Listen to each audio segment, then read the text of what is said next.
అనుకోవద్దు ప్రకాష్ రెడ్డి. నువ్వు ఒకటి మాట్లాడితే 100 మాట్లాడగలం. నువ్వు 100 మాట్లాడగలం. నీకు గురువారం సాయంకాలం వరకు 5 గంటల వరకు నీకు టైం ఇస్తా ఉన్నా. నా మీద చేసిన ఆరోపణలు నువ్వు నిరూపించాలి. నిరూపించకపోతే ఆ రోజు జరిగే పరిణామాలకు ఖచ్చితంగా నేను చెప్తా ఉన్నా, మీడియా సమక్షంలో, మీడియా వేదికగా చెప్తా ఉన్నా. గురువారం లోపు, సోమవారం నుంచి బుధవారం వరకు రిజిస్టర్ ఆఫీసులు అన్నీ పనిచేస్తాయి. నువ్వు బెంగళూరులో నా ఆస్తులని మాట్లాడుతూ ఉన్నావు, అనంతపూర్లో 7 కోట్ల విల్లా అని ఈ ఇల్లు, నేనున్నటువంటి ఇల్లు, మీ నియోజకవర్గం చంద్రశేఖర్ రెడ్డి అనే చెన్నై కొత్తపల్లి హనుమంతరెడ్డి అనే వ్యక్తిది ఇల్లు, ఇది నాదని మాట్లాడుతూ ఉన్నావు. కనీస సమాచారం వద్దా? ఎవడు చెప్తాడు నీకు? లేదంటే బురద వేసేస్తే సరిపోతుంది అనుకుంటాడవా? హనుమంతరెడ్డిది ఇల్లు, కొడుకులు వచ్చి సుధీర్ రెడ్డి, మహేష్ రెడ్డి. నేను నీలాగా రెంట్ ఎగ్గొట్టి ఉండడంలే. అడుగు, వాళ్ళ నెంబర్ కూడా నీకు వాట్సాప్లో పంపిస్తా. రెంట్ ఎట్లా పే చేస్తానో నేను దాని గురించి మాట్లాడినా. ఒక కురవ సామాజిక వర్గం పాపం కష్టపడి అనంతపూర్లో ఇల్లు, ఆస్తులు అన్నీ అమ్ముకొని ఇల్లు కట్టించుకుంటే ఆ వ్యక్తికి తీవ్ర అన్యాయం చేస్తానంటే సిగ్గు తెచ్చుకొని అన్న అతనికి న్యాయం చేస్తావేమని చెప్తే దాన్ని కూడా నీ కార్యకర్తల్లో సానుభూతి కోసం వాడుకుంటానంటే నీలాగా బెదిరించి ఆస్తులు కూడబెట్టుకునే నీచ సంస్కృతి మాకు లేదు. ఒక బ్యాంకు వేలానికి వస్తే వైశాసిది మేడా వాళ్ళది. బ్యాంకు వేలంలో ఎవరిని పాల్గొనకుండా బెదిరించి విలువైన ఆస్తిని ₹1 కోటి మీరు వేలంలో దక్కించుకొని వెంటనే 7 కోట్లకి అమ్మేసుకున్నారు. ఇలాంటివి కాదా దౌర్జన్యాలు? ఒక వైశాస్ కుటుంబానికి నువ్వు అన్యాయం చేయలేదా? ఇలాంటి కుటుంబాలు ఎన్ని? నిన్ను నమ్మి రైతులు నీ డైరీకి పాలు పోస్తే ఒక్క రైతుకు కూడా డబ్బులు కట్టావా?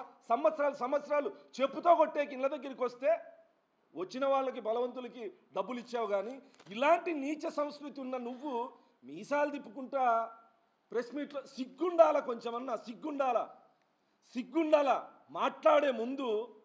మాట్లాడే ముందు ఇది నిజాయితీనా, అబద్ధమా, సత్యమా, అసత్యమా, ఎవరేమనుకుంటారు అనేది లేకుండా నోటికి ఏదొస్తే అది మాట్లాడేస్తే ఇవి నిజాలని చెప్పి జనాలు నమ్ముతారనుకుంటానవా? నా ఆధార్ కార్డు, నా ఫ్యామిలీ ఆధార్ కార్డులన్నీ నీకు పంపిస్తా. ఆధార్ కార్డులు కొడతావో లేదా రిజిస్టర్ ఆఫీసులకు పోతావో, నువ్వు చెప్పినావు కదా, నువ్వు చెప్పిన చోటే కాదు, నువ్వు చెప్పని చోటైనా సరే నా పేరు మీద, నా హితులు సన్నిహితులు ఎవరి పేరు మీద అయినా సరే ₹1 ఆస్తిని నిరూపించు. లేదా 5 సంవత్సరాలు నీ దుర్మార్గాల మీద నేను మాట్లాడతా. నువ్వు ఈ 2 సంవత్సరాల్లో మరకసిరి నియోజకవర్గంలో పరిపాలన గురించి అట్లనే చర్చకు రా. ఏం మాట్లాడుతున్నావు ప్రకాష్ రెడ్డి? అరే ఒరే అని మాట్లాడతావా? మేము అనలేమా? నేను స్పష్టంగా ప్రకాష్ రెడ్డి నా సవాల్ని స్వీకరించు. గురువారం సాయంకాలం వరకు నీకు టైం ఇస్తా అన్నా. నేను నీ ఇంటి దగ్గరికి వస్తా.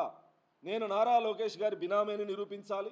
నాకు 7 కోట్ల విల్లా ఎక్కడుందో నిరూపించాలి. నేను మడకసిరలో నా ఆఫీసు పరిస్థితిని నాది అని చెప్పి నేను కొన్నానని చెప్తాను కదా, లీజుకు తీసుకొని నేను అనంతపూర్ నుంచి పోయాను కాబట్టి నా కార్యకర్తలకి నాకు ఉండడానికి కార్యాలయం కావాలి కాబట్టి వైశాస్తో లీజుకు తీసుకొని టెంపరీగా షెడ్లు వేసుకున్నా. నీకంటే కార్యకర్తలంటే లెక్కలేదు, ప్రజలంటే లెక్కలేదు, భూస్వామి మాదిరి ఇంట్లో ఉంటే ఇంటి దగ్గరికి వస్తారనే అహంకారం నీది. అందుకే నీకు ఎక్కడా కూడా నీ నియోజకవర్గంలో పార్టీ కార్యాలయము, కేర్ ఆఫ్ అడ్రస్ ఉండదు. ఎవడైనా సరే అనంతపూర్కి రావాలి నీకోసం. మాది ఆ సంస్కృతి కాదు. నా కార్యకర్తలకి, నన్ను ఓటేసి గెలిపించిన ప్రజలకి గౌరవ మర్యాదలతో ఉండాల్సినటువంటి కార్యాలయం ఉండాలి కాబట్టి నేను కార్యాలయం లీజుకు తీసుకొని ఏర్పాటు చేసుకున్నా. అది కూడా నాదని చెప్పి మాట్లాడతావు. ఎవడైనా నీకు సమాచారం ఇస్తా ఉండేది? కనీసం వాస్తవమా అవాస్తవం అని చెప్పి మాట్లాడేది లేదా? ఇప్పుడు ఈ అర్ధగంటలో నీ గురించి వచ్చినటువంటి మీ వైసీపీ నాయకులు అనంతపూర్ గుత్తి రోడ్లో ఉన్న స్టేట్ బ్యాంక్ బిల్డింగ్ కథ ఏంటి? మేడా కుటుంబానికి చెందిన 20 కోట్ల రూపాయలు విలువ చేసే బిల్డింగ్ బ్యాంక్ యాక్షన్లో ఏ విధంగా కొట్టేశారు?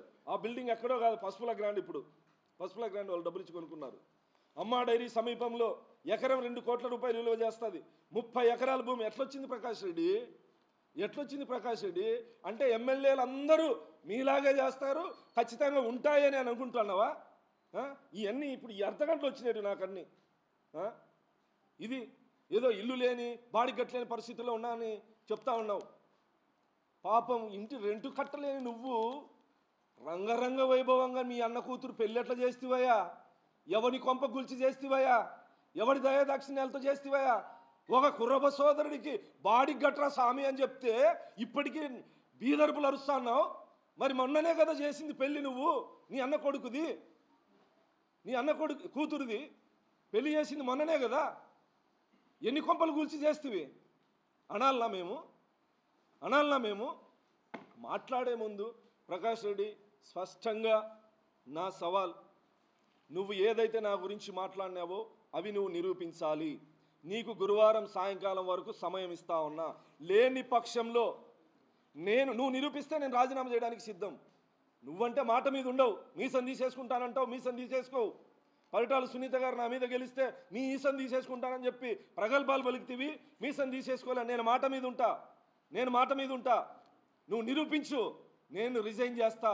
తిరుమల వెంకటేశ్వర స్వామి పాదాల సాక్షిగా ప్రమాణం చేస్తా ఉన్నా, నేను రాజీనామా చేయడానికి సిద్ధంగా ఉన్నా. నువ్వు నిరూపించాలి. లేకపోతే ఏం చేస్తావు ప్రకాష్ రెడ్డి? నీ పార్టీకి రిజైన్ చేస్తావా, లేదా ఒక చెప్పు దెబ్బ తింటావా? తప్పుడు కూతలు కూసి నన్ను సమాజంలో హేళనగా మాట్లాడినందుకు శిక్ష అనేది ఉండాలి కదా. నేను రిజైన్ చేయడానికి సిద్ధం నా ఎమ్మెల్యే పదవికి. నువ్వేం చేస్తావు? నీ పార్టీకి రాజీనామా చేస్తావా?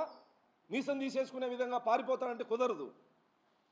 నువ్వు మాట్లాడే ప్రతి అవాస్తవానికి మౌనంగా ఉండే రకం కాదు. నువ్వు ఏ భాషలో మాట్లాడతావో నేను అదే భాషలో మాట్లాడతా. నీది రాయలసీమే, నాది రాయలసీమే. నీది అనంతపూరే, నాది అనంతపూరే. ఒకవేళ నువ్వు ఫ్యాక్షన్ నుంచి వచ్చిండొచ్చు, నేను పోరాటాల నుంచి వచ్చిన. నీలాంటి ఉడత ఊపుల్ని 20 సంవత్సరాల్లో ఎంతో మందిని చూసిన ప్రకాష్ రెడ్డి. నీలా అరుపులకి భయపడే రకం కాదు నేనున్నది నువ్వున్నది నీ ఇంటికి నా ఇంటికి 1/2 కిలోమీటర్ కూడా లేదు. నీ ఆఫీస్కి నాకి 10 నిమిషాలు నడుచుకుంటూ పోతే, నీ ఇంటికి 15 నిమిషాలు నడుచుకుంటూ పోతే గట్టిగా మాట్లాడితే భయపడతామనుకుంటున్నావా?